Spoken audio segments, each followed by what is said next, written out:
आखिर कैसे एक प्लेयर इतना ज्यादा एटीट्यूड और एग्रेशन रखते हुए दुनिया का नंबर 1 बैटर बन सकता है और फिर वो एक कैप्टन भी हो। यही सब सवाल घूमते हैं हर क्रिकेट फैन के ज़हन में जब रिकी थॉमस पॉन्टिंग बैटिंग किया करते थे। फिर चाहे ऑस्ट्रेलिया को सबसे बड़ी टीम बनाना हो या फिर 3 कंसेक्यूटिव वर्ल्ड कप जीतने हो, इस प्लेयर ने वो सब अचीव किया जो हर क्रिकेट प्लेयर बनने का सोचता है पर कभी बन नहीं पाता, और यही सब उन्हें अनडिस्प्यूटेड गॉड बनाता है। In the elite people of Australian cricket, he ticks every box. Attitude हो या फिर अग्रेशन, पॉन्टिंग ने वो सब किया जो उन्हें जीत दिला सकता था, फिर चाहे वो लीगल हो या इलीगल, चाहे वो इन्हें विलन ही क्यों ना बना दे। पर आज जानेंगे हम ऐसे ही एक विलन की स्टोरी जो विलन होते हुए भी हीरो से भी ऊपर है। अगर उनकी क्रिकेट का स्टार्ट देखें तो उनका फर्स्ट क्लास डेब्यू 1992 में तस्मानिया की तरफ से हुआ था, और ये तस्मानिया की तरफ से डेब्यू करने वाले सबसे यंगेस्ट प्लेयर बन जाते हैं। ये तो अभी स्टार्ट था, क्योंकि एक तरफ शेन वॉर्न, स्टीव वॉन और ग्लेन मैकग्राथ जैसे बड़े प्लेयर्स ऑस्ट्रेलिया की टीम में आ रहे थे, पर असल विलन का आना अभी बाकी था। उनकी शानदार डोमेस्टिक परफॉर्मेंस के चलते इंटरनेशनल डेब्यू 1995 में साउथ अफ्रीका के खिलाफ हो जाता है और विलन आते ही 1 रन पे आउट हो जाते हैं, पर शायद ये 1 रन उन्हें काफी ज्यादा चुभ गया था, और ऐसा होना बनता भी था क्योंकि हर प्लेयर के लिए डेब्यू मैच बहुत ज्यादा इम्पोर्टेंट होता है। लेकिन सिलेक्टर्स ने उन्हें अभी तक ड्रॉप नहीं किया था, इसी के चलते उन्होंने उसी साल के आखिर में अपना टेस्ट डेब्यू भी किया जो कि श्रीलंका के अगेंस्ट था। उसमें प्राइम श्रीलंका को 96 रन मार देते हैं। सेंचुरी तो नहीं कर पाते, मगर 96 रन की इनिंग ने काफी कुछ डिफाइन कर दिया था, और ये उनके लिए बेस्ट डेब्यू था। देखा जाए तो उनका इनिशियल फेज 1995 से 1999 तक का बहुत शानदार था, जहां वो एग्रेशन हो या फिर स्लेजिंग, सबको स्लोली अपनी क्रिकेट में लेके आ रहे थे, और साथ में उन्होंने अपनी पहली ओडीआई सेंचुरी भी बनाई, वो भी इसी सीरीज में ही श्रीलंका के अगेंस्ट। अब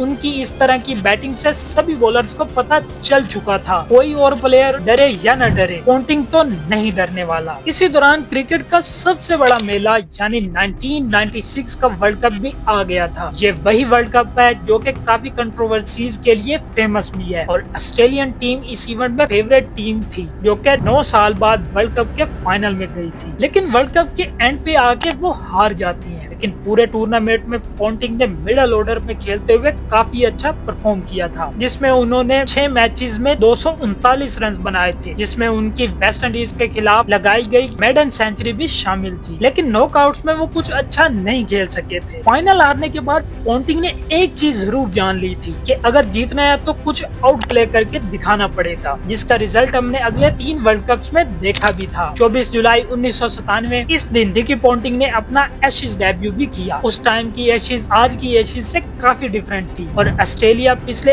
8 सालों से डोमिनेट कर रही थी। लेकिन इस बार चैलेंज डिफरेंट था पॉन्टिंग और ऑस्ट्रेलिया दोनों के लिए, क्योंकि इस दफा एशेज इंग्लैंड में था, जहां पॉन्टिंग अपना एशेज डेब्यू करने जा रहे थे। वहीं ये सीरीज इंग्लैंड में थी, और इंग्लैंड में जीतने से बेहतर और क्या हो सकता है। 3 टेस्ट हो जाते हैं और सीरीज 1-1 की बराबरी से खड़ी थी, और चौथा टेस्ट जो कि लीड्स में खेला जा रहा था, वहीं पॉन्टिंग अपना डेब्यू करते हैं और सेंचुरी लगा देते हैं। उस मैच में वो 127 रन की शानदार इनिंग खेलते हैं, जिसके चलते ऑस्ट्रेलिया ये मैच जीत जाती है और सीरीज भी 3-2 से जीत जाती है। 1999 के आने तक पॉन्टिंग ने 11 सेंचुरी जड़ दी थी। वो चाहे इतना बड़ा नंबर नहीं था, पर ऑस्ट्रेलिया का फ्यूचर ब्राइट होने जा रहा था। फिर आता है 1999 वर्ल्ड कप, जहां मोस्ट फेवरेट पाकिस्तान को फाइनल में 1 साइडेड हरा के ऑस्ट्रेलिया की डोमिनेंस का आगाज होता है, जहां ऑस्ट्रेलिया को एक हीरो मिला जो कि दुनिया के लिए एक विलन बनने वाला था। 1999 के वर्ल्ड कप के बाद आगाज होता है पॉन्टिंग की उस ऑस्ट्रेलिया का जिसने हार का मजा चखना ही छोड़ दिया था, जिसे जीतने के अलावा और कुछ भी नहीं आता था। अगर हम क्रिकेट में जरा पीछे जाएं तो पॉन्टिंग का एरा हमें साफ साफ नजर आ जाएगा, जहां उन्होंने अपनी टीम को एज अ कैप्टन लीड करते हुए बहुत बुलंदियों पे छोड़ा था। पॉन्टिंग का एरा 1999 से 2003 तक का गिना जाता है। हालांकि उन्हें ओडीआई की कैप्टनसी 2002 और टेस्ट टीम की कैप्टनसी 2004 में मिली थी, पर उनका टीम में कंट्रीब्यूशन अनमैचेबल हो गया था, क्योंकि ऑस्ट्रेलिया ने टेस्ट और ओडीआई में जैसे परफॉर्म किया था वो बहुत ही अनरियल था। और 2003 से 2007 तक की ऑस्ट्रेलियन टीम को अब तक की सबसे बेस्ट टीम माना जाता है। इस डोमिनेंस का राइज तो अभी स्टार्ट हुआ था जब रिकी पॉन्टिंग को कैप्टनशिप मिली थी, पर टेस्ट में तो टीम बहुत शानदार जा रही थी, जबकि ओडीआई में कुछ खास नहीं थी। तो इसी हिसाब के चलते 2002 में स्टीवन ने कैप्टनसी छोड़ी और फिर रिकी पॉन्टिंग को कैप्टन बना दिया गया था। एक तो अग्रेसिवनेस, ऊपर से टीम का सबसे बेस्ट बैट्समैन, और अगर वही प्लेयर टीम का कैप्टन बन जाए तो चीजें तो और ज्यादा हीटअप होनी ही थी। पॉन्टिंग के कैप्टन बनते ही सब कुछ बदलना शुरू हो गया था, क्योंकि वो टेस्ट में सबसे ज्यादा डोमिनेंस शो कर रहे थे। जब उन्होंने साउथ अफ्रीका के अगेंस्ट सीरीज में एक और 100 लगा दी, साथ में पाकिस्तान के अगेंस्ट टेस्ट सीरीज में उन्होंने 80 की एवरेज के साथ 342 रन ठोक दिए और सीरीज भी 3-0 से जीत ली थी। पॉन्टिंग एज अ प्लेयर और कैप्टन दोनों में ही डोमिनेंस शो कर रहे थे, पर मेन चीज तो अभी आनी बाकी थी,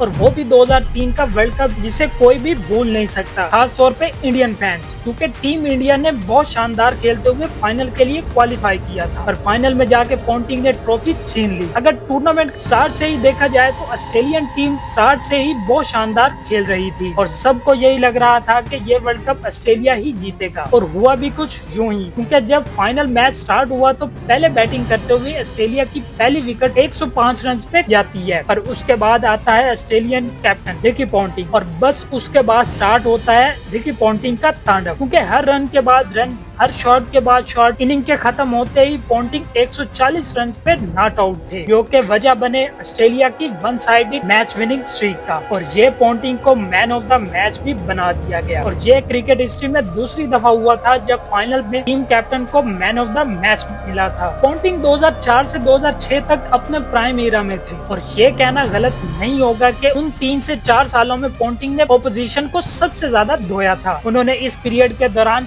65 टेस्ट इनिंग्स खेली और 3574 रन बनाए थे, जो कि किसी भी प्लेयर की तरफ से उस टाइम के सबसे हाईएस्ट थे, जिससे 13 सेंचुरीज और 15 हाफ सेंचुरीज भी शामिल थी, और एवरेज 65 का था। लेकिन अगर आप उसी पीरियड में किसी और ग्रेट प्लेयर के साथ कंपैरिजन करते हैं तो कोई भी उनके करीब भी नहीं आता था, जैसे कि सचिन तेंदुलकर। लेकिन इस सब के बाद भी वो एक कंट्रोवर्शियल कैप्टन थे, क्योंकि जितना ज्यादा ग्लोरी उन्होंने अचीव की थी उतनी ही कंट्रोवर्सीज भी शामिल थी। पॉन्टिंग का रूड बिहेवियर और अग्रेशन काफी दफा फील्डिंग में मुश्किलात खड़ी कर देता था। पॉन्टिंग ने कितनी बार आईसीसी कोड ऑफ कंडक्ट को तोड़ा था ये तो उन्हें खुद भी नहीं याद होगा। इसी पीरियड में उन्होंने ऑस्ट्रेलिया को चैंपियन ट्रॉफी भी जितवाई, वो भी 2006 में। अब ये तो थी सारी ग्लोरी, अब हम देखेंगे उनकी कंट्रोवर्सीज को। 1999 में एक क्लब में उनकी किसी के साथ लड़ाई हो जाती है, जिस वजह से काफी ज्यादा उन्हें चोटें भी खानी पड़ती हैं, जिसके चलते आईसीसी ने उन पे 3 मैचेस का बैन लगा दिया था। इसके साथ पॉन्टिंग का गैम्बलिंग का शौक भी सामने आ चुका था। जहां ऑस्ट्रेलिया ने 2003 वर्ल्ड कप जीतने की सेलिब्रेशन तो की थी, पर उन्हें उसी दौरान 2005 में उन्हें उतनी ही बड़ी हार का भी सामना करना पड़ा था। एशेज 2005 को हम सब जानते हैं, जहां दोनों ही टीम्स ने जी जान लगा दी थी इस सीरीज को जीतने के लिए, लेकिन ऑस्ट्रेलिया ये सीरीज बुरी तरह हारा। जब इंग्लैंड ने 18 साल बाद 2-1 से सीरीज जीती थी, और इस हार का असर पॉन्टिंग पे इतना हुआ था कि वो अपना टेम्पर खो बैठे थे, जो कि हमें देखने को मिला चौथे टेस्ट मैच में,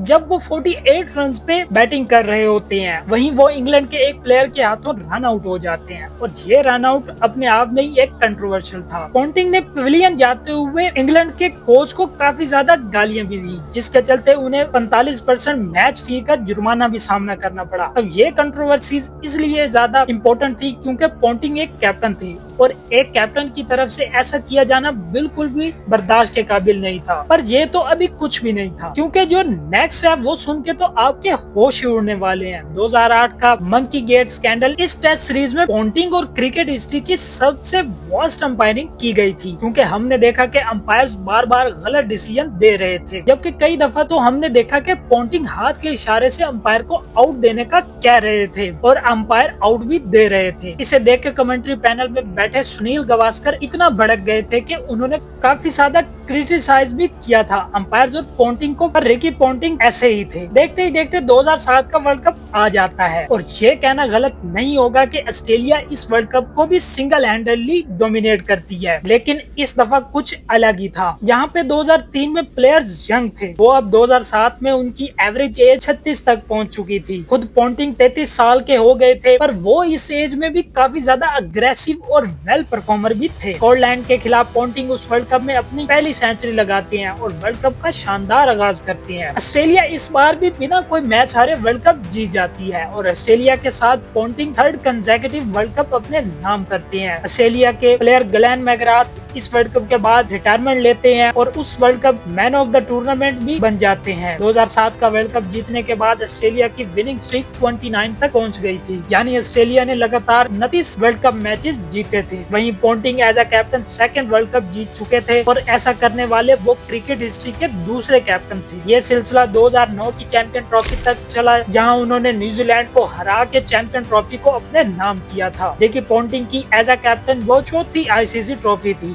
और उन्होंने अपनी लीडरशिप की वजह से ऑस्ट्रेलियन टीम को न्यू हाइट तक पहुंचा दिया था। वो अच्छे प्लेयर होने के साथ साथ एक अच्छे फील्डर भी थे। हिस्ट्री इस बात की गवाह है कि अगर कोई टीम का प्राइम टाइम चल रहा है तो उसका डाउनफॉल जरूर आया है, और ये होता है तब जब जो प्लेयर टीम को इस मकाम तक लेके जाते हैं, जब उनकी रिटायरमेंट होती है तो वो टीम अपने डाउनफॉल के पाथ पे चल पड़ती है। और यही सब हुआ ऑस्ट्रेलिया के साथ भी। ये सब शुरू होता है 2007 के बाद, जब शेन वॉर्न और ग्लेन मैकग्राथ रिटायरमेंट ले लेते हैं और साथ में 2008 में एडम गिलक्रिस्ट भी रिटायरमेंट ले लेते हैं। इस सब के बाद पॉन्टिंग टेस्ट ओडीआई सब में हारना शुरू हो जाते हैं। सीबीसी ट्रॉफी हो या फिर एशेज या फिर कोई बायलैटरल सीरीज हो, उन्हें हर जगह से हार का सामना करना पड़ता है। फिर साथ में उनकी कंट्रोवर्सीज वो उन्हें ले डूबती हैं। लेकिन इस सब के बावजूद 2011 के वर्ल्ड कप में भी पॉन्टिंग ही कैप्टन रहते हैं और इस वर्ल्ड कप में ऑस्ट्रेलिया क्वार्टर फाइनल में इंडिया से हार जाती है और 34 मैचेस की स्ट्रीक टूट जाती है। इस हार के बाद पॉन्टिंग ओडीआई और टेस्ट दोनों से ही कैप्टनसी छोड़ देते हैं और उनका ये प्राइम एरा अपने एंड को पहुंचता है, जब वो 2012 में साउथ अफ्रीका के अगेंस्ट अपना आखिरी मैच खेलते हैं। पॉन्टिंग ने अपने एरा में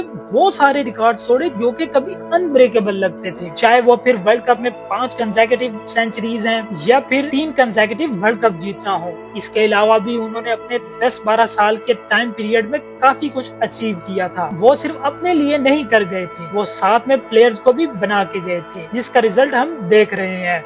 2015 का वर्ल्ड कप या फिर 2023 का वर्ल्ड कप, सब में ऑस्ट्रेलिया ने डोमिनेट करके दिखाया है। ये थी रिकी पॉन्टिंग की कहानी। आप सब लोगों को कैसी लगी है कमेंट सेक्शन में जरूर बताएं। वीडियो को लाइक करें और चैनल को सब्सक्राइब करना ना भूलना।